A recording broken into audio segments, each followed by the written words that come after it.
Hey everybody, my name is Jack Beasley. I am a sports photographer and videographer in the Phoenix, Arizona metro area. Today I'm going to be talking about what is in my sports photography and videography bag for 2025. Let's get into it.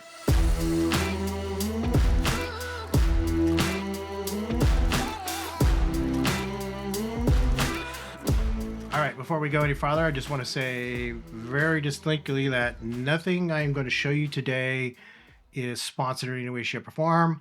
Everything I am showing you today, I purchased with my own money. Now, there are going to be some affiliate links down below, and I make a small amount of money if you happen to click on that link. However, like I say, none of this is sponsored in any way, shape, or form. All right, so now that we've got that out of the way, let's get into this. I'm going to start with cameras that I'm using right now, then I'll progress into lenses, and then I'll talk about some other accessories that I use on a regular basis. This is not all encompassing. If I talked about every single tiny little accessory I ever use, we'd be here all day. So I'm just going to hit the big items and we'll go from there. All right. All right. Let's start with cameras. Now, the camera I'm using these days is the Nikon Z9. This is the current flagship model for Nikon. Fortunate enough to be using this particular camera, and I really like it. It's a huge step up from the cameras I've been using in the past. I mean, as far as it goes, I really couldn't ask for much more. And when I first got it, it was firmware, I think 2. Now it's up to 5 point something, and it's progressively gotten better. They've added new features and functions all along. So I'm very happy with it. I'm sure someday it'll be replaced by something else, the Z9 II Mark II, but right now I'm very happy with it and very pleased. If you have the wherewithal, I recommend using a Z9 if you've got the dollars to do it. The other camera I use on a regular basis, and it's kind of like my backup, is a Nikon Z8. Z8 has been called like the little brother of the Z9, and right now I've got it set up with an accessory, which is this grip. With the grip, it's basically Z9, it's slightly larger. Without the grip, I would say you lose the functionality with the built-in grip with the ability to shoot vertically. But other than that, I mean, I shouldn't say form, function-wise, it has almost all the same functions of the Z9 in a smaller package, smaller, lighter. Once you add the grip, however, it actually gets to be about the same size and weight, actually slightly larger in height. Photo wise, you can't tell the difference. Frame rate, the sensor, all the same. So if you don't want to spend the big bucks on the Z9, you want something a little less expensive, the Z8 is perfectly acceptable. And if I had never bought the Z9 and all I had was the Z8, I'd be very happy because function wise, autofocus wise, same. I can't tell the difference. Maybe somebody else can. I can't. All right, now let's move on to lenses. I'm going to start with small and move to big. And as I go through these, just understand that this is all Nikon, but the all the major manufacturers produce lenses in the same focal length ranges, the same zoom ranges, the same millimeters. So if I'm saying something and it's a Nikon, chances are the other big two, which is Canon and Sony, have something very similar, if not the exact same thing, just made by them. All right, so let's get going to this. Now, the first lens I'm going to talk about is, quite frankly, I don't use it that much, but I'm going to tell you how I use it and why I use it. So this is the Nikon 16 to 35 f4. Now, you can also get a similar model. I think it's like a 14 to 28 f2.8, much larger bulbous front end on it, much more expensive. But for me, this is fine. I rarely use it. I mostly use this on like championship games when I know there's going to be a ton of emotion on the sidelines, in the field after the game, that kind of things, and you're going to be like right up at people's faces. This is when this kind of thing comes handy with this wide zoom. So that's when I use it. Otherwise, it doesn't really get a lot of use. So take it as would not be the first lens I went out and bought if I wanted to get into sports photography. I'll put it to you that way. All right, the next one up is the 24 to 70 or something that approximate this. This is an f2.8. This is far more versatile. I use this mostly for indoor sports, although it could replicate what I just talked about with the 16 to 35 as far as sideline photos. But yes, I use it for basketball behind the baseline, near the basket, when the players are basically on top of you. So yeah, for basketball, I use it on a pretty regular basis. And I combine that with another lens that I'll talk about here in a minute. That's longer for shots that are farther down the court. But yes, the 24 to 70 is a good lens to get. Would not be my first; it'd probably be my second. So that just keep that in mind as we go along here. I'll get to that number one. All right. So the next lens, I don't use this as much. The reason I don't use it as much, it is an f4 lens. It doesn't come in a 2.8 version, but this is the Nikkor 24 to 120 f4. Now, the 24 to 120, I originally bought this because I was going to be taking a trip and I wanted a lens to be able to take on the trip that was very versatile. And it is. It's got a wide range, 24 to 120. That's the biggest reason I bought it. But I found that in good lighting conditions, that's 24 to 120 zoom range is actually pretty effective. I've used it indoors under good lighting conditions for like basketball, as we were just talking about. When it comes to videography, this is also very good. Is also a very good range, both for indoor sports and for when I'm a lot closer to the subject. So again, I don't use it quite as much as say the 24 to 70 f2.8, mostly because of the widest aperture it has at f4.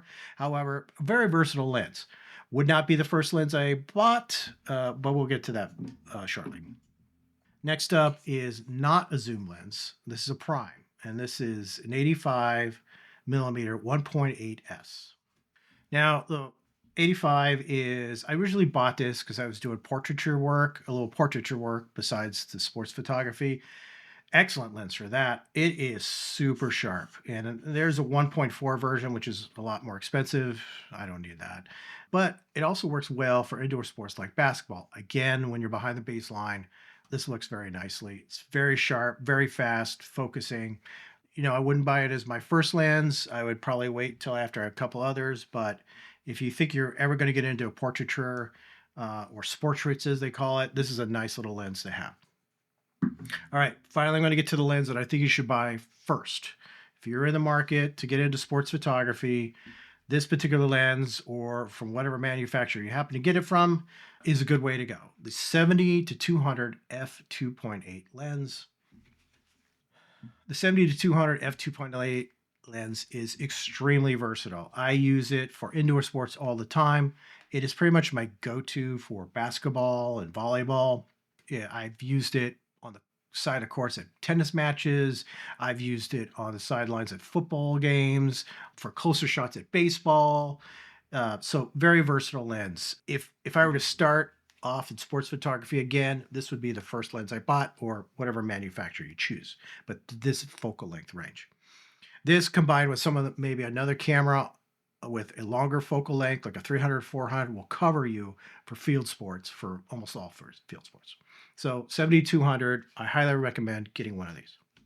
The next lens I have, it's not used as much, but it's still pretty versatile. And this is a 100 to 400, which has a variable aperture of a 4.5 to 5.6.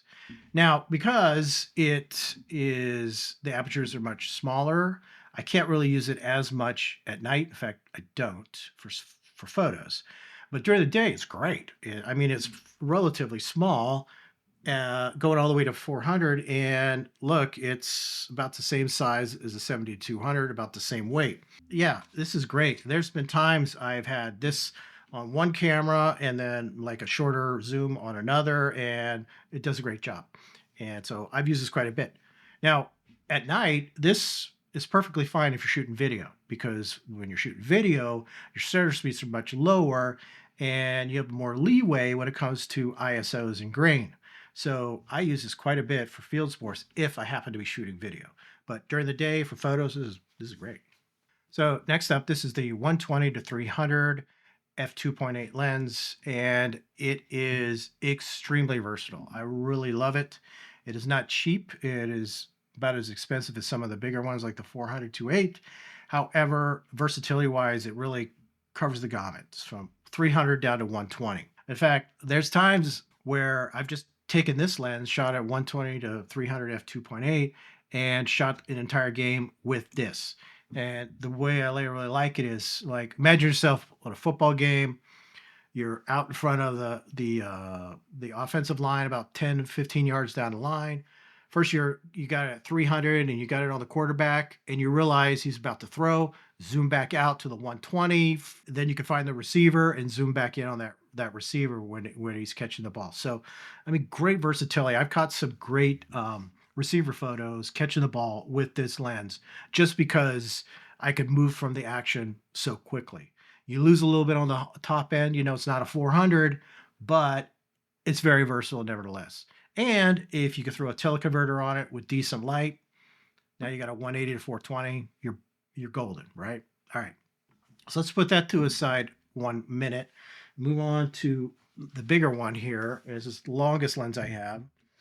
This is a 400 f2.8 lens. This one also has a nice feature that it's got the teleconverter actually built in with a little switch right here. And I got flip back and forth between without the teleconverter and with the teleconverter. With the teleconverter, it makes it a 560 millimeter f4. So during situations where I have decent enough light, I can go from 560 down to 400. And if you look at my Instagram, you've seen me do this recently, where I'll have two camera bodies, one camera body on each of these. So I got anywhere from 560 down to 120 millimeter, covered like most of the field, or a big fat chunk of the field when it comes to field sports. So if you look at my Instagram, you'll see that I'm using these on a pretty regular basis. Another option, if you don't want to go to that, because that's an expensive option, I admit, is do something like this, where you got the 70 to 200 f2.8, the 400 f2.8, doesn't have to be this particular model. And so again, you're covering the wide range. There's a big gap. There's a bit of a gap between the 200 and the 400 there, 200 millimeter gap, but generally you can cover that pretty well. And when the players get too close for the 400, that gives you enough time to jump over to the 70 to 200 and still catch the players that's moving towards you. All right, so now that we've gone through cameras and lenses, let's go through some of the more significant accessories that I use on a regular basis. All right, so when I'm using those big lenses, and they're quite heavy, I use monopods. So right now I have this one. It's called a Sirui, Sirui. This particular monopod uses a system where you unscrew it and loosens it up, and you can extend it out. That works well. The only problem with that is if you're not paying attention, you might have this loose and then it's moving on you. Other than that, works fine. I've had newer photographers ask if they use like some sort of gimbal on top. No, I just use it straight, just like this. If I need to adjust it, I just move it around. Moving on, the other monopod I have is this Manfrotto. This one uses a different setup, and this one definitely works. And you have these little handles. Definitely when you know it's open like that it's going to move on you, unlike the other where you don't know unless you grab it and you feel it. So you definitely know if it's open or closed if it's loose. So this one's more expensive. The Sirui was like 90 bucks, I think. This one was more expensive. I don't recall how much it was. I'll try to throw up the number when I look it up after that shooting this video. So no real problems with the Manfrotto. I use it all the time. All right, so the title of this was What's in My Bag, and I haven't shown you a bag yet. So as you could probably tell from all this stuff, it will not all fit in one bag. I usually use two bags. When I go to events, if I'm carrying multiple lenses, I'll start with the smaller one first. All right, so this is a Think Tank, and this is called the Think Tank Photo, I think. Anyway, Think Tank, and now when I first bought this, it had all sorts of dividers in here, and I've moved them around and changed it, and so I don't have all of dividers in it anymore. So what I normally do is I'll take like one camera body with like the 120 to 300, I'll stick it in here, or 70 to 200, plus I'll put some stuff on the sides. That's how I usually use it. So this is kind of my backup or my secondary bag. I'll show you my primary. This is my primary, and it's a big bag with wheels on the bottom designed to travel with it, called the Think Tank Airport Roller. Now, as far as capacity, there's quite a bit of capacity, and you can see lots of room in here. Again, I would have had lots of different dividers, but I pulled them all out. It's because these days I'm putting like camera body with a 400 in here, camera body with like 7200, and that's how I use it.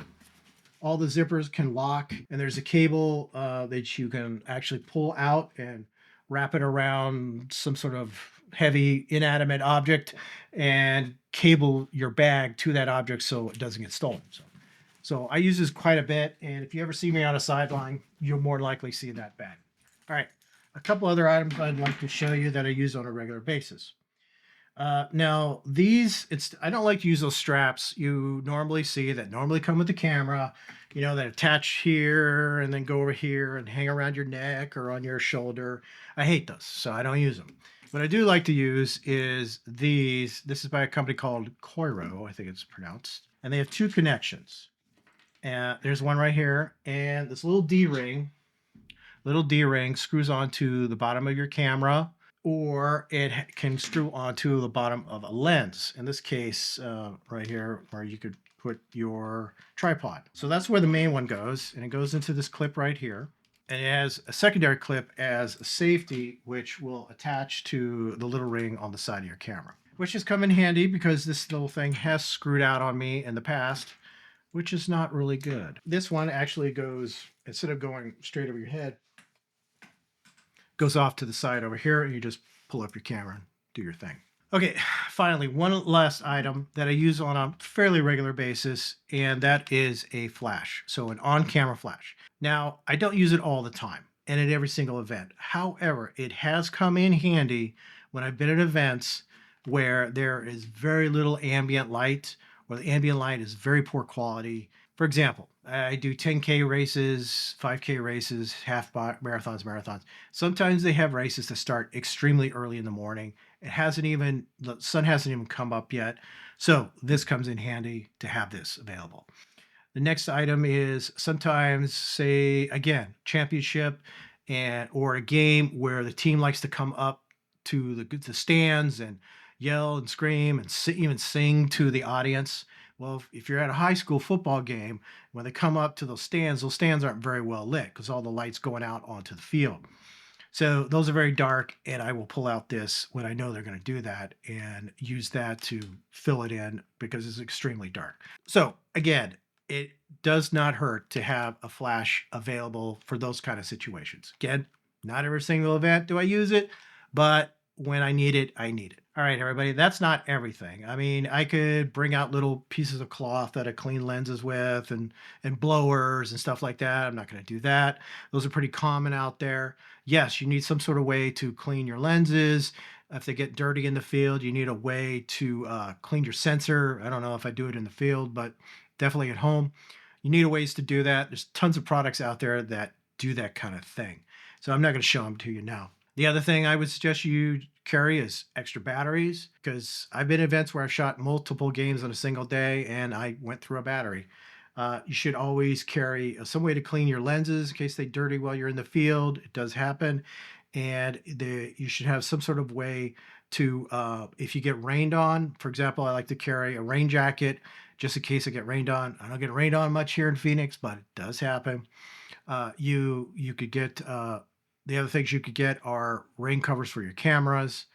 If you're getting professional level cameras, they generally hold up to rain pretty well. However, it's very annoying to have to work through the rain. And thankfully, I don't have to do that here in Phoenix. All right. I think I have covered everything I need to cover with y'all today when it comes to the most significant items for sports photography and a little bit of video that I threw in there. If you like what you saw here, I would appreciate if you give me a thumbs up. Put something in the comments below. What do you think? Did I include something? Did I not include something? What should I have included? Or if you do something a little differently, that's fine. I love to hear about it. Once again, I thank you for being here, and I will see you in the next video.